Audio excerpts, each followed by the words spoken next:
Fréquence Région, le podcast qui diffuse les bonnes ondes d'Auvergne-Rhône-Alpes. Dans ce nouveau numéro, nous vous proposons une pause culture au musée Crozatier du Puy-en-Velay pour découvrir d'authentiques selfies d'époque. Maude Le Youdec, bonjour. Bonjour. Vous êtes conservatrice en chef du musée Crozatier au Puy-en-Velay. Le musée propose actuellement l'exposition autoportrait de Cézanne à Van Gogh en collaboration avec le musée d'Orsay. Est-ce que vous pouvez nous expliquer comment est née cette exposition ? Alors, cette exposition s'intéresse à un genre très particulier, le genre de l'autoportrait. Comment les artistes se sont représentés dans leurs œuvres.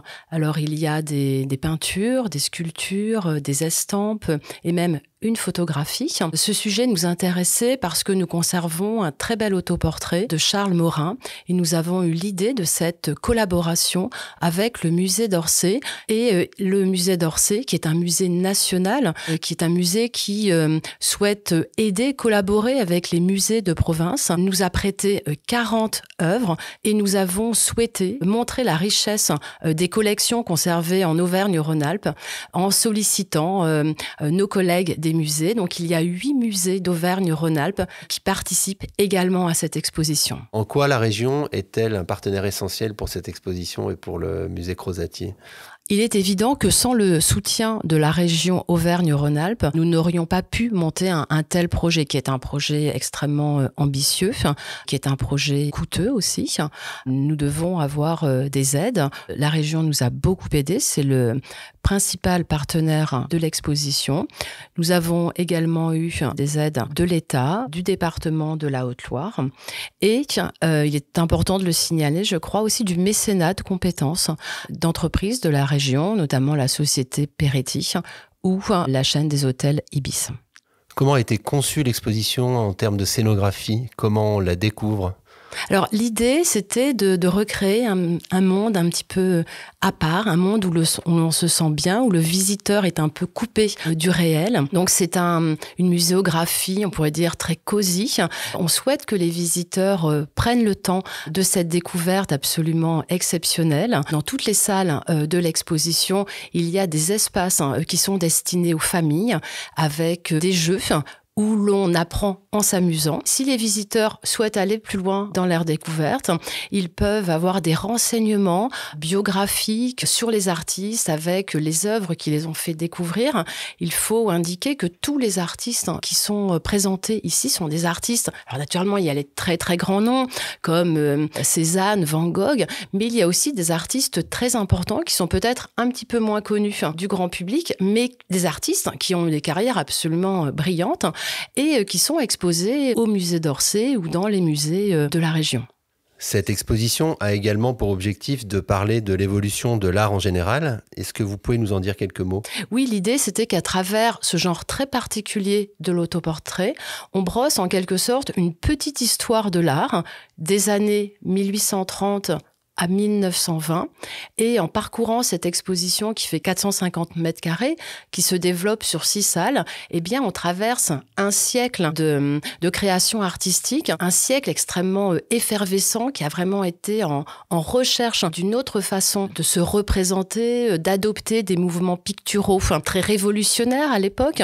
On part du romantisme, on passe par le réalisme, le naturalisme. Nous montrons des œuvres impressionnisme et nous allons jusqu'au fauvisme. Et si on veut rassurer donc les gens qui souhaitent découvrir l'exposition, ça s'adresse vraiment à tout le monde, puisqu'encore une fois, il y a ce parcours qui est assez, on va dire, minimaliste, où on n'est pas inondé de mots, mais il y a tous ces outils, fiches techniques, informatives en plus, donc tout le monde peut s'y retrouver. Absolument. Le public que l'on vise, c'est en quelque sorte le grand public, le public familial. On peut tout à fait venir visiter cette exposition en famille. Ce qui est absolument formidable, c'est d'abord d'avoir des originaux devant les yeux. Il y a une véritable rencontre qui se fait avec ces artistes. Ce sont des œuvres uniques, originales, qui sont présentées pour 4 mois et demi au Puy. C'est vraiment une chance extraordinaire. Nous avons aussi organisé de nombreuses visites commentées de l'exposition pour permettre de donner les grandes clés de lecture de cette manifestation. Et ça, c'est vraiment très intéressant. Ce sont des visites de 50 minutes que des enfants, par exemple, peuvent suivre sans problème. Visite commentée, mais je crois que vous avez aussi prévu des dîners dans les jardins après avoir suivi l'expo. Vous allez animer cette exposition avec pas mal de rendez-vous. Le musée Crozatier, en effet, est connu pour sa programmation culturelle qui mêle patrimoine et spectacle vivant. Et pour cette exposition, c'est vrai qu'il y avait pas mal de choses à organiser.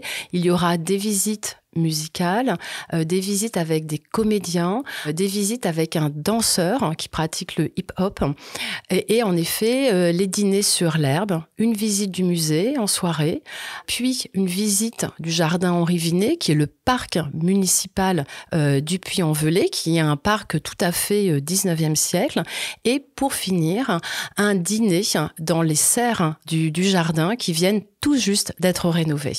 Tout ça, c'est pour un petit peu sortir de l'image de la peinture qui pourrait être un peu poussiéreuse et l'inscrire dans une totale modernité finalement. En effet, on souhaite vraiment dédramatiser la visite du musée. Les musées sont des établissements qui peuvent faire peur.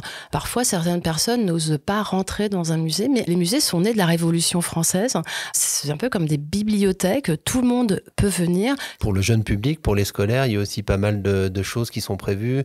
On a vu tout au long du parcours, il y a notamment la reprise du principe du jeu qui est. C'est pour leur donner des clés de lecture de la peinture de façon même beaucoup plus générale. Oui, je pense qu'on apprend bien en s'amusant. On apprend en observant, en ressentant les choses, en interprétant les peintures avec son propre regard.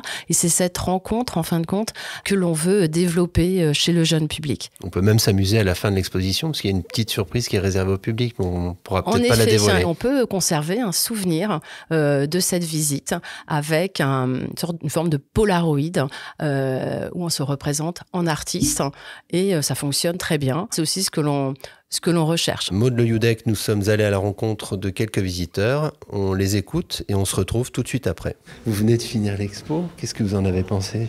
C'était super bien expliqué. Les thématiques de jeu sont très intéressantes. J'en ai parcouru qu'une partie, là, donc j'ai trouvé très intéressante puisqu'on trouve des artistes et qu'on ne connaît peut-être pas pour le grand public. Mais bon, il y a des œuvres intéressantes dans différents styles, évidemment. Moi, je suis originaire de la Haute-Loire, donc je connais le musée Crozatier depuis ma tendre enfance.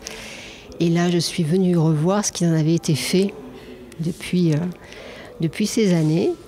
Et en fait, je trouve que l'angle d'attaque des autoportraits est plutôt intéressant. Je faisais la réflexion à mon mari en disant que ce sont les selfies de l'époque.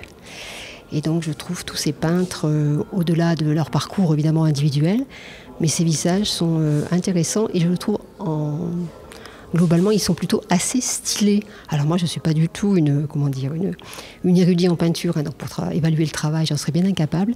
Mais en tous les cas, je trouve que ces visages, ces portraits sont intéressants à travers les hommes qu'ils représentent. On est arrivé par hasard en passant devant le musée et donc l'affiche a tout de suite attiré notre attention. Donc hier on est venu prendre les renseignements, des œuvres magnifiques, très connues. Moi j'ai été ravie de découvrir l'autoportrait de Caïbo parce que c'est un de mes artistes préférés et je ne savais pas du tout qu'il avait fait de l'autoportrait. Je connaissais certains de ses paysages, je connaissais bien sûr Les Raboteurs de Parquet, sont une de ses œuvres les plus célèbres. Et de découvrir là son visage peint en autoportrait, en plus avec une allure, je dirais, extrêmement contemporaine, ses cheveux courts, sa petite barbe, cette belle prestance. On se disait qu'on pourrait le voir actuellement à la télévision, on dirait quel bel homme, quoi.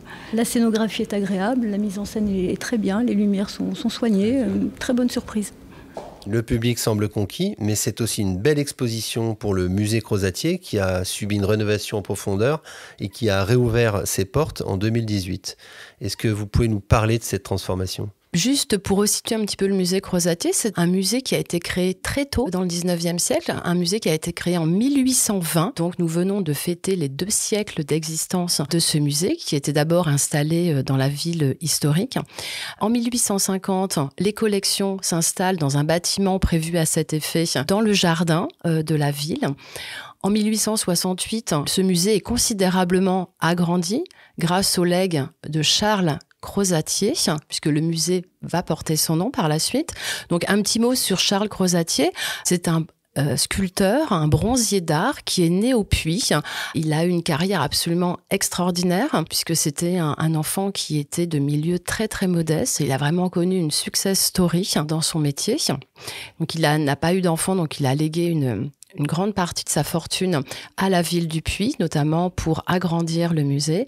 Et c'est vrai que le musée, au tout début du XXIe siècle, était dans un état un petit peu particulier, puisqu'il n'y avait pas d'électricité, donc pas de lumière artificielle dans les salles, il n'y avait pas de chauffage. Donc c'était un musée qui était resté un petit peu dans son ambiance du XIXe siècle. Donc c'était absolument charmant, mais il convenait quand même de faire quelque chose.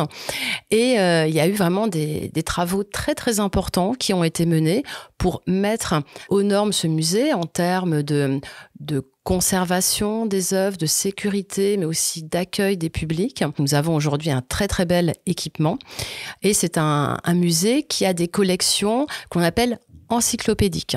Au XIXe siècle, on cherche à faire comme des petits Louvres en région pour apporter la culture aux habitants d'un territoire. Donc, on peut trouver au musée Crozatier des collections absolument incroyables qui proviennent des 4 coins du monde. Et nous couvrons aussi une période très très large de la paléontologie au début du XXe siècle. Donc, c'est vraiment, il y a beaucoup de collections extraordinaires qui sont conservées au musée avec vraiment des chefs-d'œuvre. On peut citer la Vierge au manteau, qui est la plus ancienne peinture sur toile conservée en France, qui date de 1410, donc c'est absolument fabuleux. Et le célèbre tableau qui représente Vercingétorix déposant ses armes aux pieds de César, qui est dû à Lionel Royer. Et c'est une œuvre qui a illustré de nombreuses encyclopédies, de nombreux dictionnaires. À chaque fois qu'il y a un dossier dans un magazine, dans une revue, on nous demande cette photographie. C'est une photographie qui a même inspiré Uderzo et Goscinny dans un de leurs Astérix. Dernière petite question, si on en revient à l'exposition, est-ce que vous pouvez nous donner votre coup de cœur, le tableau sur les 70, qui vous plaît plus particulièrement et pourquoi ?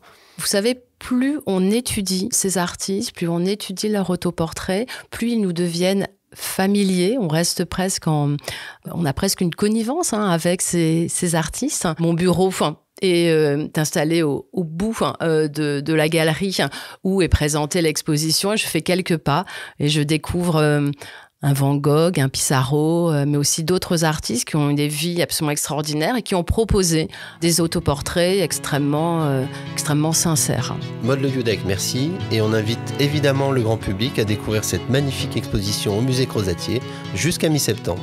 Merci beaucoup.